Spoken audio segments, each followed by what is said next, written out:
Welcome to Candid Conversations, and today you're joined with me, your host Lisa. Today we are going to have a very interesting video because we are going to talk about issues that affect women. March being a month where women are celebrated across the world, today we choose to talk about a health condition that has affected nearly 70% of women globally, and that is PCOS, polycystic ovarian syndrome. But before we get onto the show, allow me to showcase this beautiful place that has decided to host us today, and that is none other than Kilimo Garden Resort, or rather you can call it Farmers Conference Center.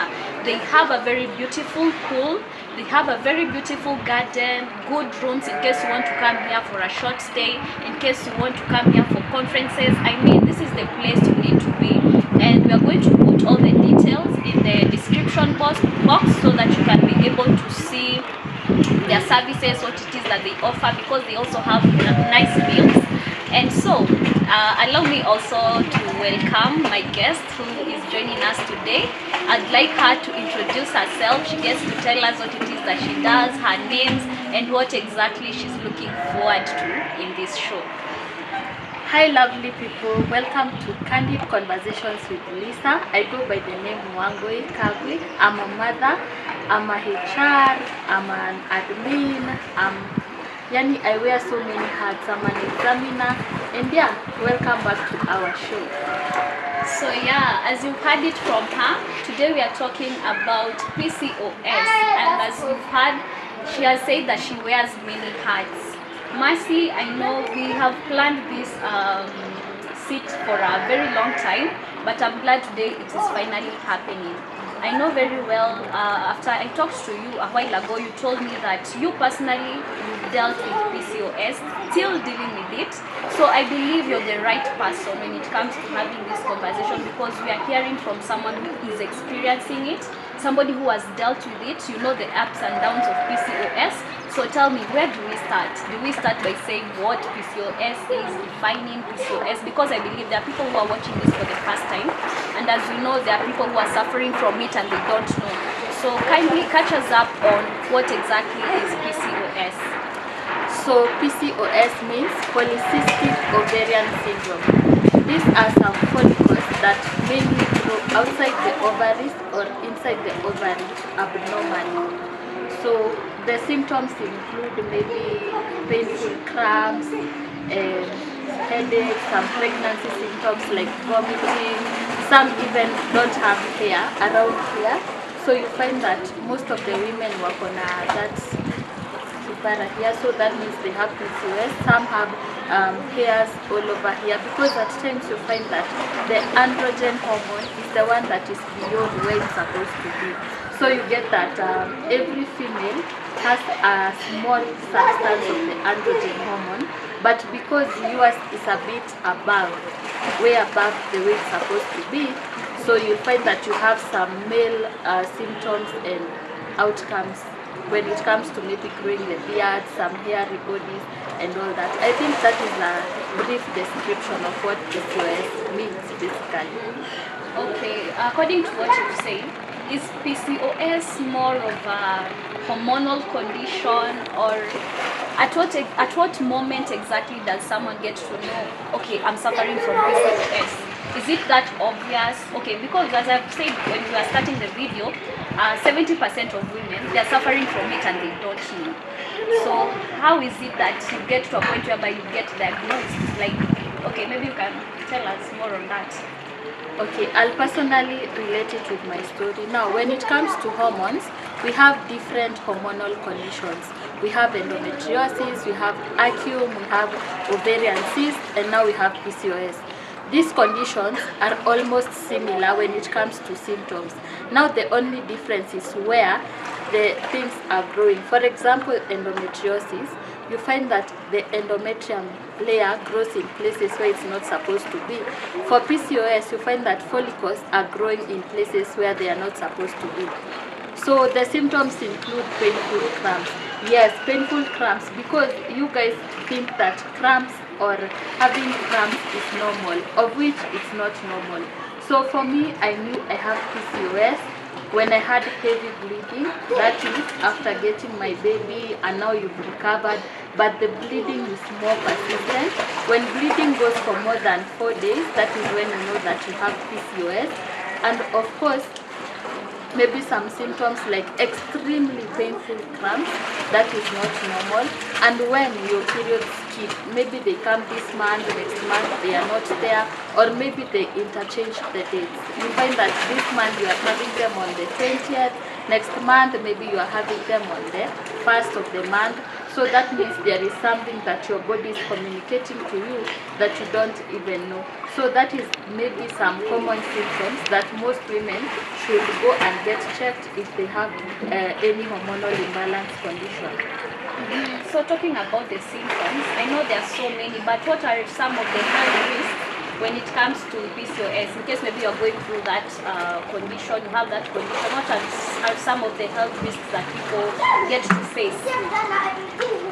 Okay, when you have PCOS, most of the times you find that there's a point that reaches maybe when it is in its worst condition, unapata you have diabetes too, their sugar levels go high, so you find that you have some common lifestyle diseases that come about when you have PCOS, when it's not checked at an early stage. I would say that.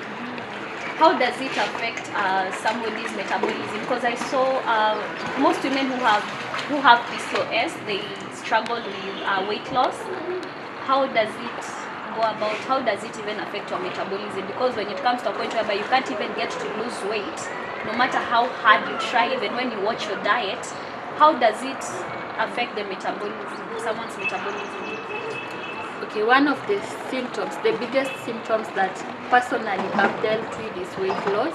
So you find that you are unable to lose weight, especially in the stomach areas, because these follicles was in a fura at times. So you find that your body reacts to how these symptoms are reacting to them. So zikifura pia, your stomach inafura kidogo, you find that you are trying to lose weight but how lose, because that is one of the symptoms as to why you've gotten to know that you have PCOS. So you have to cut maybe some foods, mostly carbs. You have to do away with carbs, sugar, and yeah, so that you can at least find yourself getting to lose some weight, at least kidogo, at kama it's a bit struggling to lose the weight. Yeah. Does someone need the help of a nutritionist? Yeah, you need a nutritionist to help you with the diet, because you can't just do all that weight loss alone. You find that whatever someone else does, that maybe hana any hormonal imbalance condition, it works for them. But for you, you need to see a nutritionist and a gynecologist at the same time. Now let us come to diagnosis. What are some of the tests that are run by the doctors to determine whether you're really suffering from PCOS? Now, when it comes to PCOS, depends with your symptoms. Number one, there is the normal scan that is done using the scanning machine that they use in the hospitals. Number two, there is the thyroid. Whenever you find yourself you are clearing the throat most of the times, that means you need a thyroid test to know which hormone has been affected. The other one is transvaginal scan. That one, a machine is inserted inside you so that it can detect where exactly the follicles are. So personally, I did a transvaginal scan, but at some point you will always find yourself doing a thyroid test. Yeah. When it comes to blood tests, do they also run blood tests to determine whether you have any hormonal imbalance, whether you have maybe diabetes? That is why I've said it depends with the symptoms. So depending on your symptom, that is where they will know where to carry the test. Because as for me, I had a lot of weight around the stomach area and a lot of bleeding. So that means they needed to do a TVS and a scan. But for someone else, it might be different. Maybe they are not struggling with whatever I'm struggling with. PCOS is different. It has different symptoms in different people, depending on your body. When it comes to treatment, how hard is it to, you know, manage this condition? Because apparently I learned that PCOS is not something that you can treat. It is something that you live with and you manage. How hard is it when it comes to you know, to financing this kind of lifestyle that you need to maintain to manage this condition? How expensive is it even to run the test? Do we have hospitals that run tests at no price? Because, you know, it is a condition that people need to look at it as, you know, as something serious. Not everybody maybe can afford these types of treatments, foods that are supposed to be taken. How is the treatment? How expensive it is for someone who is suffering from it? I'd say treating PCOS is extremely expensive because this is a condition that you live with for the rest of your life. That means it has no medication. So you have to manage it depending with the symptoms that you have. So at times you find that there are people who lack sleep with PCOS. So you find that, as for me, when I realize that I'm lacking sleep, I just make sure that I exercise a lot during the day, so that when I get to the house, I'm extremely tired and I'm able to at least have to sleep and all that. Then you will find that some people have fertility problems, like they are not conceiving, so they have to take medications to help them conceive. I actually had the same problem, and fertility pills are very expensive, extremely expensive, and you have to take them every day continuously until you conceive. Then you have a combination of different medications depending on the symptoms. So you have to take, unapata you are combining two medications at the same time to help you manage, so that you are able to live the life others live probably normally. So I'd say it's a bit expensive, but you can still manage with your diet. Do we have associations in Kenya whereby they get to help women who are suffering from PCOS? Yeah, we have a foundation that is called PCOS Foundation Kenya. It's an NGO run by Kikuyu. Yeah, so you can join in on Instagram if you have PCOS, so that we can walk the journey together. At times we encourage each other on those groups, and at times when it gets to a point where, or a level where you are not able to afford medication, we have a group where you become part of the community and you are given discounts when it comes to going to the hospital and being given medicines. They've partnered with different hospitals and chemists, so that you can get every service at a discounted prices. That is the community of people with PCOS and endometriosis and fibroids. Yeah. That is information that is very helpful. So in case you're there and you're watching this video and you're suffering from PCOS and you feel as if you're doing this alone, remember, she has said that there is a community where you can get help. So in case you need this help, in the comment section you can write help, or rather you know, tell us you need the help and we'll reach out to you, right? Yeah, because we must follow up on all those people who need help. Another thing that I wanted to ask, what are some of the myths that are surrounding this condition? Because I know there is a lot of information online. So what are some of the myths that you think people have put up when it comes to PCOS that maybe is not right?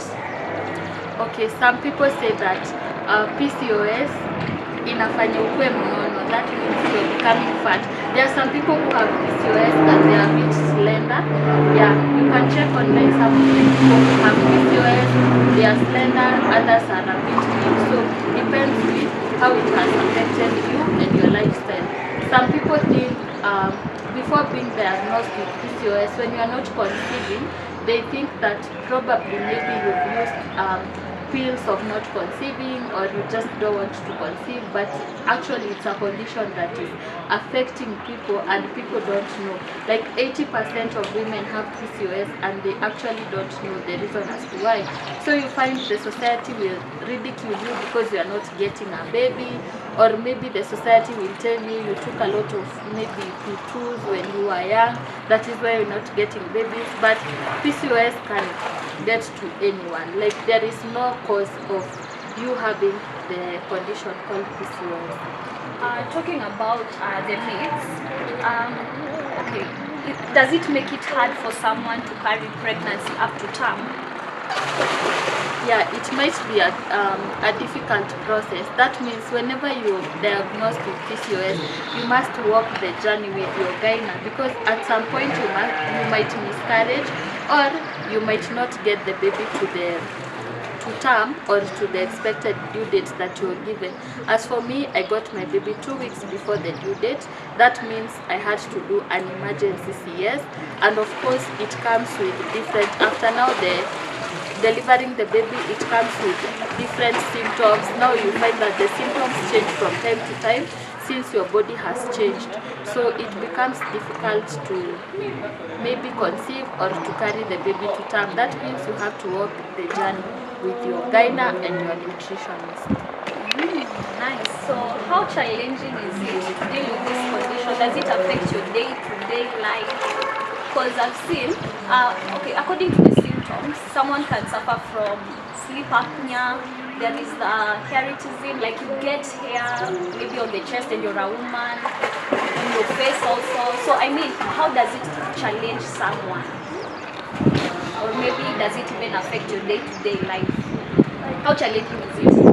Okay, it's a bit challenging because number one, every woman who has a PCOS condition, they will tell you that people don't understand, because at times they are moody, at times it has some pregnancy-like symptoms. You are vomiting in the morning, people think that you're pregnant, you have a big stomach. Actually, people mistook my big stomach for me being pregnant. I was getting congratulations every now and then because people thought I'm pregnant. Then the mood swings that I had, and most of the people don't understand that it's not you, it's your body that is speaking to them, and they have to understand that it's not your fault you're feeling the way you're feeling. Sometimes you wake up and you feel extremely tired. You're supposed to go to work, but now the way you feel tired, you are like, will I even work? Will I even manage? All those symptoms. Sometimes you are unable to sleep. Sometimes you don't have appetite. Yeah, it comes with different conditions depending on different people. Does it affect someone's, how can I put, does it affect someone's sex life? That depends with an individual. Yeah, you must understand your partner quite well to understand that maybe at times when she's not tired, you can just initiate something. When she's not moody, you can initiate. But it does, yes, it does affect maybe the sex life, because not every time you will be able to engage. I know I've come across various videos on PCOS, and this is the question that I want to ask you, Mercy. Do you think that there is enough awareness of this condition? And with that, do you also think that this is something that should be introduced to girls when they're at a younger age? They be told about this condition so that they can be more aware of it? Because most people are suffering in silence. Is there enough awareness? I'd say out here there is not enough awareness, because most of the people don't know that they have PCOS, yet they have it. As for me, my symptoms started back when I was in high school, and I didn't know I was suffering from something until I got to marriage, and I was like, why am I not conceiving? What is happening? That is when it raised an alarm that I must see a doctor. So I think there is not enough awareness, especially in schools. They should at least try to give information even to the students, especially those who suffer from painful cramps, so that they can understand the condition. Na hata kama si PCOS, you can maybe understand if it is another hormonal imbalance condition and take an early treatment before it gets to its worst condition. Nice. Is the government more involved with this? I've not seen any foundation concerning the government. I don't know if they are involved. I've not heard of any, but probably I can do my research on the same. But I've not seen the government being involved in such condition. Like, ni kama hawajui, watu wengi wako nayo. Yeah. Talking about the challenges, I know you've gone through it all. And there is someone who is watching this video. what would you like to tell them? How would you like to encourage them? Or what are some of the things that you've tried you yourself, you've experimented at home? Because I've seen that people who are making treatments, there are certain teas that they are drinking so that maybe they can ease the pain, they can, you know, heal the condition, or rather manage the condition. What are some of the things that maybe you feel you yourself you can share? Okay, from my own experience, I can say that usipo unatumia dawa sana za painkillers, you know, there are other ways to ease pain. You can maybe use castor oil to massage your stomach, your back, so that it can help ease the pain. Then you watch on your diet, avoid a lot of carbs, avoid a lot of proteins. You can do vegetables and a little bit of proteins most of the time. Avoid sugar, milk, anything that can make you add weight. You just avoid it. There are a lot of home remedies that you can try depending on the symptoms that you have. Then make sure you work out, exercise a lot of times to avoid sleep apnea, because at times we lack sleep because we are not, you know, ukiwa umechoka unapata utalala vizuri kuliko time yenye haujachoka. So that means you need to exercise a lot, do a lot of yoga exercises to reduce the tummy area. And when pregnant, make sure you take care of yourself, drink a lot of water, yeah, and take care of your skin, because there are some people who have acne on their skin. So ensure you take care of your skin also. Yeah. So, okay, you've mentioned that, and I can see when it comes to the symptoms, you said it varies from one person to the other. There is that acne that somebody has on their face that is never going anywhere, no matter the treatment you use and everything. So how can you manage? Is there a specific treatment for people who have PCOS? I'd say I'll not mention the companies here because it's not a paid advert, but there are companies that work with you through the skin journey. You can talk to them and they can give you products that best suit you well, because you just go with your medical report and they will see you have a condition that you're suffering from, so they can be able to advise you accordingly, so that you can be able to.